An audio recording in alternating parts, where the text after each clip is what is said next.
بسم اللہ الرحمن الرحیم۔ السلام علیکم ورحمۃ اللہ وبرکاتہ۔ عزیز طلبہ، امید ہے کہ آپ سب خیر عافیت سے ہوں گے اور اپنے آپ کو محفوظ رکھا ہوگا، گھروں میں محفوظ ہوں گے اور بیماری کے خلاف، اس وبا کے خلاف ڈٹے ہوئے ہوں گے۔ تو آئیے ہم اپنے سلسلہ درس کو آگے بڑھاتے ہیں۔ آج کا جو ہمارا موضوع ہے وہ ہے مکالمہ نگاری۔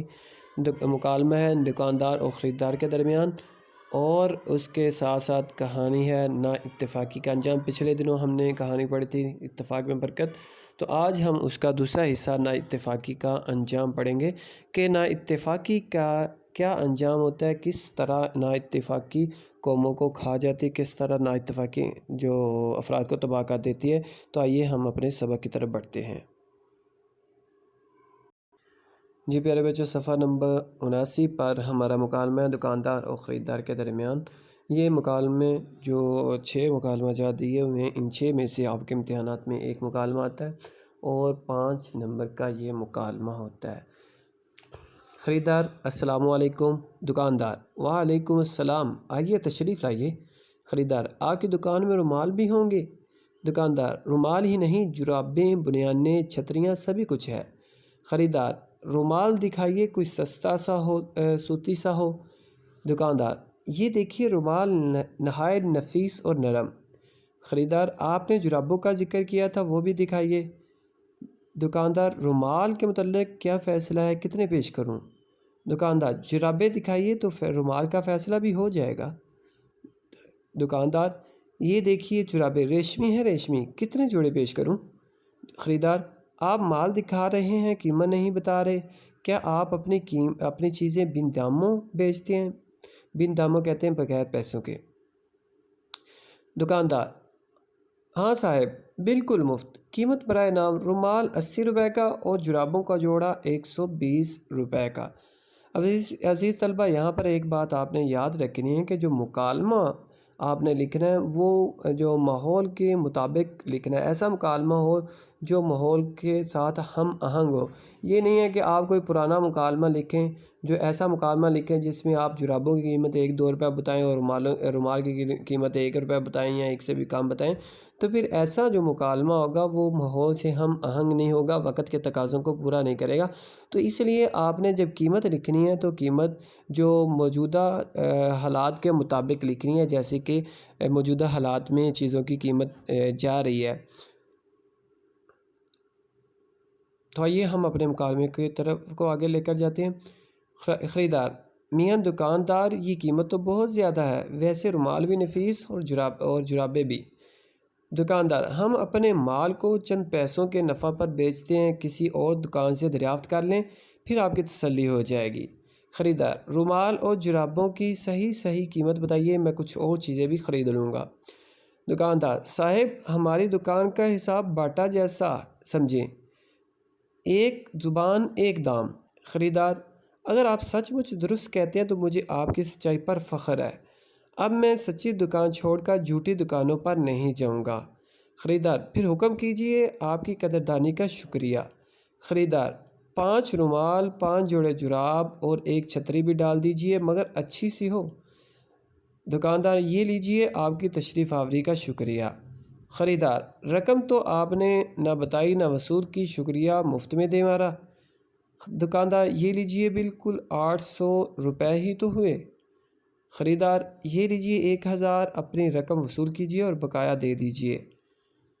دکاندار: یہ تو لینے کے دینے پڑ گئے، اچھا آپ کی خوشی کے لیے یہ لیجئے 200 روپے۔ تو عزیز طلبہ، یہ تھا ہمارا مکالمہ دکاندار اور خریدار کے درمیان۔ اب ہم اپنی کہانی نا اتفاقی کا انجام کی طرف آتے ہیں۔ جی پیارے بچوں، ہم نے اتفاق کی برکت پڑھی تھی۔ بیلوں کے درمیان اتفاق تھا تو انہوں نے ایک شیر کو، جو ایک خونخوار درندہ سمجھا جاتا ہے، جو جانوروں کا دشمن سمجھا جاتا ہے، اس کو شکست دی، اور اتفاق کی برکت کی وجہ سے وہ دونوں شیر کا لقمہ بننے سے، شیر کا نوالا بننے سے بچ گئے۔ تو اب آئیے ہم نا اتفاقی کا انجام دیکھتے ہیں۔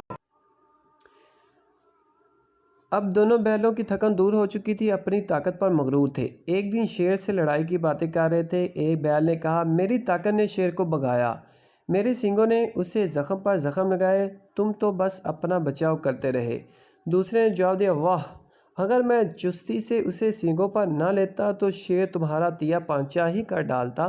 یہ میرے ہی سینگوں کی برکت تھی کہ شیر جدھر پینترا بدل کر حملہ کرتا تھا، میرے سینگ ادھر ہی اس کے حملے کو رد کر دیتے تھے۔ تم تو فقط اپنی جان بچاتے تھے۔ پینترا کہتے ہیں چال چلنا۔ تو اب دیکھیے شیر دونوں بیلوں کے درمیان جب نا اتفاقی جب اتفاق نہ رہا، دونوں اپنی اپنی جو طاقت پر غرور کرنے لگے، تو پھر دونوں کے درمیان تلخ باتیں ہونے لگیں۔ اور یہاں پر بھی ہمارے لیے سبق ہے کہ کبھی بھی انسان کو اپنی طاقت پر، اپنی دولت پر یا اپنے علم پر کبھی گھمنڈ نہیں کرنا چاہیے، غرور اور تکبر نہیں کرنا چاہیے، بلکہ انسان کو عاجزی کے ساتھ رہنا چاہیے۔ اور اللہ تعالیٰ تکبر کو پسند نہیں کرتے۔ تو میں سے اتنی تلخی اتنی بڑی کہ دونوں میں اتفاق نہ رہا اور دونوں نے اپنا الگ الگ راستہ اختیار کر لیا۔ ایک جنگل کے مغرب میں چلا گیا اور دوسرا مشرق کی طرف بڑھ گیا۔ اب چونکہ دونوں میں اتفاق نہیں رہا تھا، اس وجہ سے دونوں کا جو راستہ تھا وہ بھی الگ الگ ہو گیا۔ ایک جو جنگل کے مغرب کی طرف چلا گیا اور دوسرا مشرق کی طرف چلا گیا، اور دونوں ایک دوسرے سے جدا ہو گئے، دونوں کی جو راہیں تھیں وہ الگ ہوگی۔ اب یہاں پہ دونوں نے چونکہ اپنی جو طاقت پر گھمنڈ کیا، غرور کیا، تکبر کیا، جس کی وجہ سے دونوں میں اتفاق نہ رہا۔ اتنے دنوں میں شیر تندرست ہو چکا تھا اور دونوں ہی بیلوں کو دور ہی سے بیلوں کو دیکھا کرتا تھا، مگر جب ان میں اتفاق نہ رہا تو شیر کو اپنے وارے نیارے نظر آئے اور ایک بیل کی طاق میں گھات لگا کر بیٹھ گیا۔ تو اب جو ہی بیل چڑھتا چڑھتا شیر کے قریب آیا تو شیر نے جست لگائی اور ایک ہی پنجے سے گردن توڑ کر رکھ دی۔ بیل گرا اور پھر نہ اٹھا۔ شیر نے جی بھر کا تازہ گوشت کھایا اور اپنی کچھار میں جا کر سو گیا۔ تو اب شیر جو تھا وہ دور سے بیلوں کو دیکھا کرتا تھا، لیکن جب اس کو یہ پتہ چلا کہ دونوں کے درمیان اتفاق نہیں رہا بلکہ نا اتفاقی آ گئی ہے، تو پھر شیر کو جو اپنے وارے نیارے نظر آنے لگے، شیر کو اپنی جو موجیں نظر آنے لگی۔ اب وہ ایک بیل کے انتظار میں بیٹھ گیا۔ طاق کہتے ہیں کسی کا انتظار کرنا، اور گھات لگانا چھپ کر بیٹھ جانا۔ تو شیر ایک بیل کے انتظار میں چھپ کر بیٹھ گیا، اور جیسے ہی بیل اس کے قریب آیا تو اس نے اس پر حملہ کر دیا۔ اور چونکہ اب اتفاق نہیں رہا تھا، بیلوں کی جو طاقت تھی وہ کم ہو گئی تھی، ایک بیل کی طاقت اور دو کے برابر نہیں ہو سکتی، اس وجہ سے وہ شیر کا مقابلہ نہ کر سکا اور شیر نے اس کو مار دیا اور اس کا گوشت کھایا۔ اگلے دن اٹھا، دوسرے بیل کی تلاش میں نکل کھڑا ہوا۔ یہ بیل بھی اسے جلد ہی مل گیا۔ شیر ایک جھاڑی کے پیچھے چھپ کر بیٹھ گیا اور دل میں اس کے گوشت کے مزے لینے لگا۔ بیل بے خبر چر رہا تھا، اس کو خیال بھی نہ تھا کہ دشمن اس کی طاق میں ہے۔ یوں ہی جھاڑی کے قریب آیا، شیر انگڑائی لے کر اٹھا اور چھلانگ لگا کر بیل کی پیٹھ پر جا بیٹھا۔ بیل نے بتیرا جھٹکا، سینگ ہلائے، مگر شیر نے اپنے پنجوں سے اس کی کھال ادھیڑ دی اور ایک پنجہ اس زور سے گردن پر مارا کہ گردن ایک طرف لڑک گئی اور بیل زمین پر گر کر مر گیا۔ شیر نے اس کا گوشت کھایا، لہو پی کر اپنی پیاس بجھائی اور دھاڑتا ہوا ایک طرف کو نکل گیا۔ تو یہاں پر اس جو کہانی کا اخلاقی سبق ہوگا وہ نا اتفاقی کا انجام برا ہوتا ہے، یہ اس کہانی کا اخلاقی سبق ہوگا۔